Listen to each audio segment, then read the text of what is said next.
which has remained infamous in history for the time to come as being one of the singular most atrocity ever committed by human race in its quest for power and supremacy. So let's delve deeper into the idea of euthanasia. The word owes its origin to the Greeks. Eu, as we know, means good, and thanatos means death. So, the act of good death. Over the centuries, it has been granted with many more such euphemisms such as assisted suicide, mercy killing, killing in the name of compassion. Yet, at the end of the day, the act of ending one's life remains unchanged. According to the medical dictionaries, euthanasia has been defined as the act of deliberate ending of a person's life suffering from an incurable disease. Now, broadly speaking, euthanasia can be divided into active and passive euthanasia. Active euthanasia can be defined as the act of ending one's life by direct medical intervention involving pharmacological drugs under consent. It is also known as physician-assisted suicide. Passive euthanasia, on the other hand, is the act of ending life by cessation of life-saving treatment or support in the form of ventilation, drug therapy, or non-compliance to extraordinary life-saving measures, including resuscitation. This is also known as DNR, do not resuscitate. It can be further divided into voluntary, non-voluntary, and involuntary euthanasia.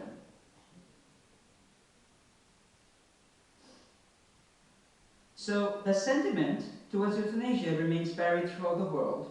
While some countries like Netherlands and Belgium has decriminalized it, in countries like United States and India, it is still considered to be an act of criminal homicide or murder. Every aspect of these classes of euthanasia that I've talked about is burdened with medical ethics, social ethics, and medical legal laws. The question that always remains is whether is it the best course of action, whether all other option of treatment has been ruled out and exhaustively pursued.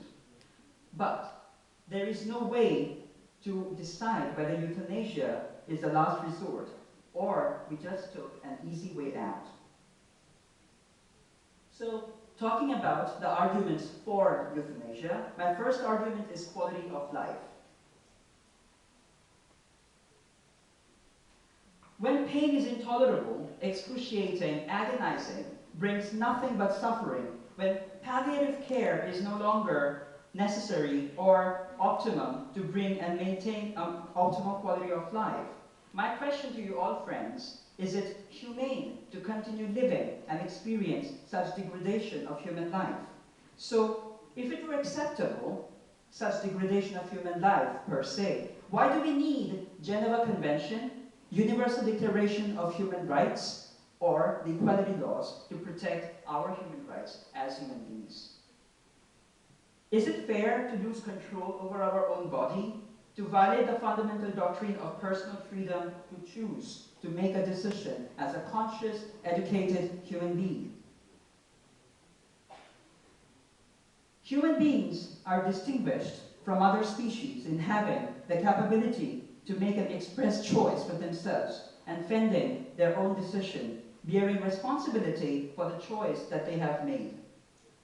So what if the basic essence of humanity has been stripped in the form of reduced quality of life, which includes complete and utter helplessness, as you can see in this picture, absolute dependability on others, on machine for our well-being and survival?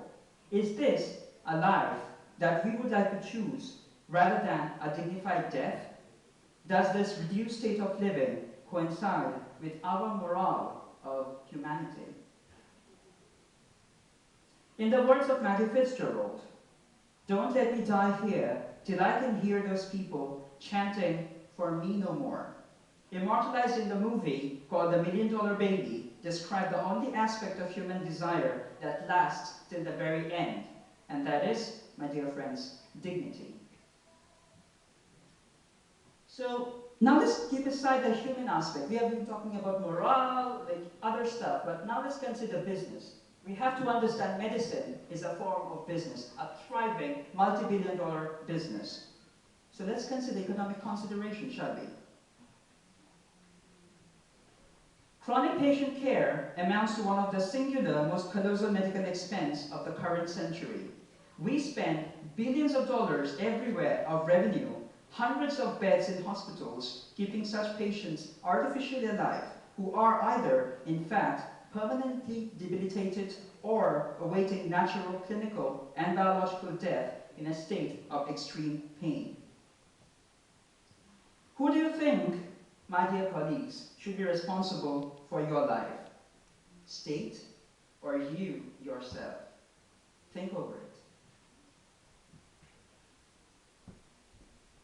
Now let's consider, well, I'm going to play devil's advocate here. Let's consider ideas against euthanasia. Why is it dangerous to actually legalize euthanasia?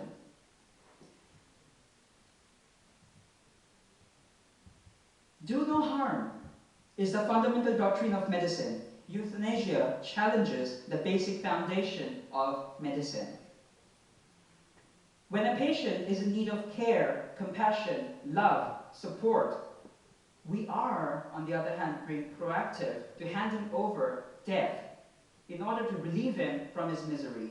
Since when, my dear friends, has human life has undergone such morbid devaluation? Where does our morale and dignity of human values lie? Again, we are not gods. What if we are wrong? What if tomorrow a cure exists? Can we live by our decision today when we had said yes to a patient?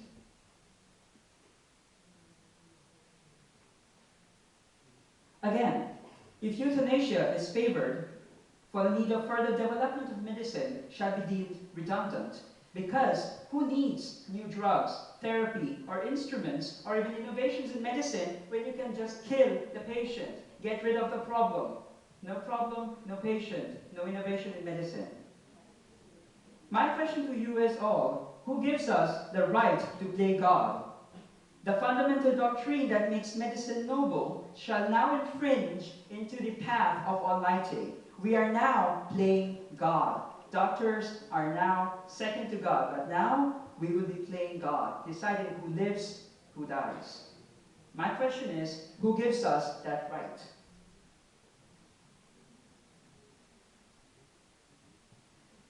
Well, to resolve this problem, this actual problem, I ended up conducting a research. A research in India while I was working in summer. Oops. Right.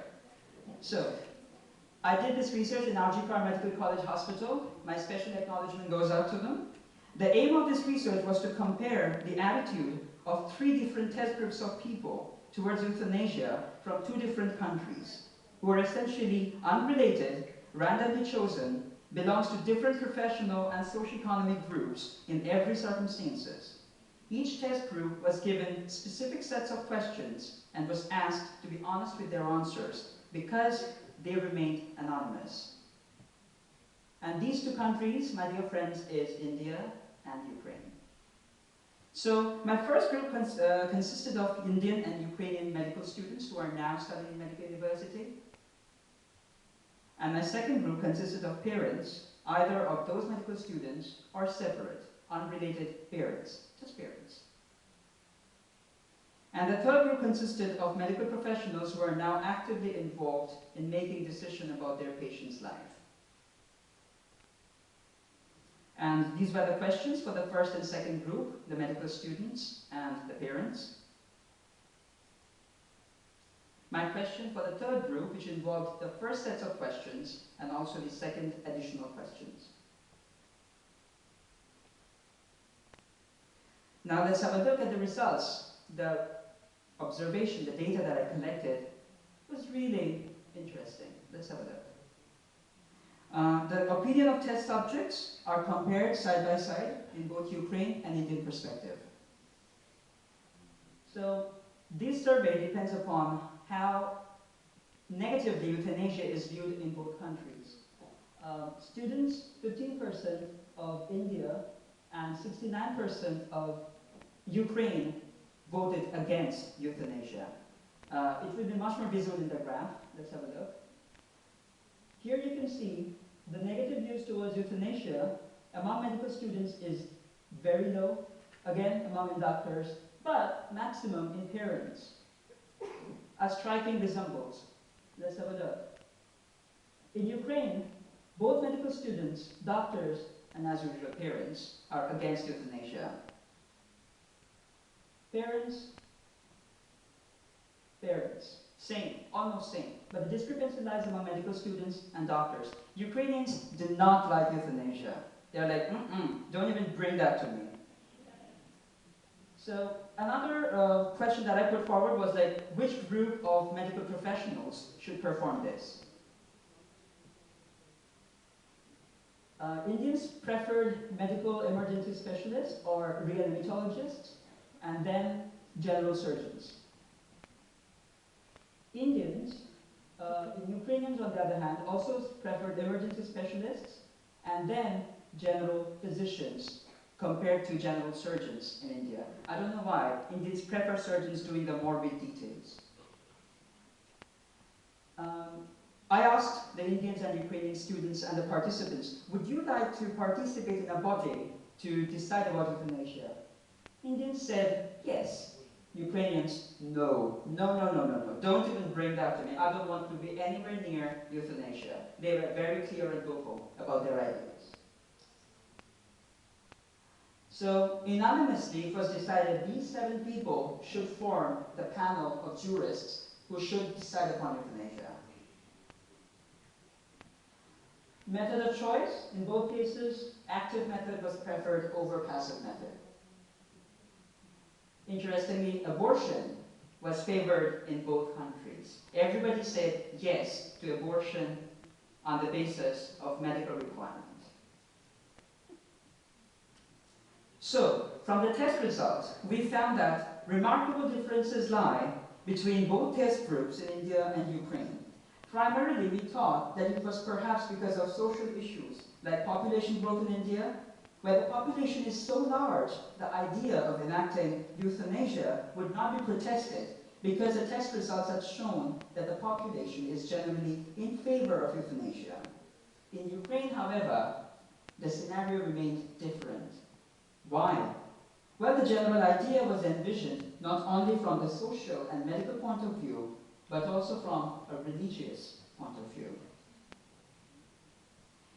My dear friends, death is an inevitable process, yet it has many forms. Spiritual death is one of them. I believe euthanasia hinders the process of gradual acceptance of death. It abruptly halts the 5 stages of grief and prevents acceptance. Ending a life is easy, but preserving it against all odds is what makes us human beings, the superior creation of God. But, according to my humble opinion, I am duty-bound to express my opinion here as a researcher. I believe life is indeed precious. It's a medical marvel, it's a miracle, a divine miracle, an unparalleled feat accomplished by the Lord Almighty. Yet, what makes us human? It's a choice that we make, the responsibilities we adhere to, the decisions we live by. Yet, to err is human, to forgive is divine. So when it comes to making the judgment call to take the right step, should we make the right decision with dignity and take responsibility for our own choice, our own decision, and our own opinion? Or should we just linger in misery, hoping to evade death for a few more precious, agonizing moments? Julius Caesar, as we all know, had said, "Cowards die many times before their deaths. The valiant never taste of death but once." Yet the step to infinity, the journey to the unknown, is what makes us scared. Is we to make that decision for ourselves? Who are we in the infinity of time? Merely a speck in the vista of creation. Life is all about making choices, my dear friends. And I urge you to think, to ponder, to reflect, what you would have done when you know sometimes do no harm. The fundamental doctrine of hypocrites is harming you more than living itself. Thank you so much.